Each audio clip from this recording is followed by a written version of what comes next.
দেশে নতুন ধারার রাজনীতি দেখতে চায় জামায়াত, জানিয়েছেন দলটির আমির ডক্টর শফিকুর রহমান। বলেন, গণভোটের রায় অবশ্যই বাস্তবায়ন করতে হবে। বিজয়ী দলকে নির্বাচন পরবর্তী জুলুম বন্ধের আহ্বান জানান তিনি।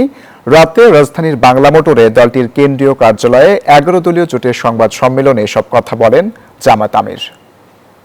নির্বাচনের পরদিনই যারা তাদের প্রতিদ্বন্দ্বীদের উপরে হামলা, সারা দেশে নির্বিচারে বাড়িঘরে হামলা, আগুন লাগানো, হুমকি এবং এলাকা ছাড়া করতেছে, তাদের কাছে এই দেশের জনগণ, এই দেশের মানুষ কিভাবে নিরাপদ থাকবে সেটা নিয়ে প্রশ্ন এসেছে এবং সেটার জন্য আমরা 11 দল কিন্তু ঐক্যবদ্ধ হয়েছি। আমাদের ভদ্রতাকে, ইতিবাচক দৃষ্টিভঙ্গিকে কেউ যদি দুর্বলতা মনে করেন, তারা নিজের উপরে জুলুম করবেন। আমরা বিনয়ের সাথে বলবো, এই সমস্ত অপকর্ম এখন বন্ধ করুন, এখন, রাইট না। আমরা এই সমস্ত ঘটনা যেগুলা ঘটেছে গতকাল থেকে আজ পর্যন্ত সবগুলার আমরা তীব্র নিন্দা জানাই। 24-এর আকাঙ্ক্ষাকে যেন ধারণ করা হয়। এরপরে গণভোটের ব্যাপারে আমাদের স্পষ্ট বক্তব্য, সংখ্যাগরিষ্ঠ ভোটার রায় দিয়েছে গণভোটের পক্ষে, অবশ্যই তা বাস্তবায়ন করতে হবে।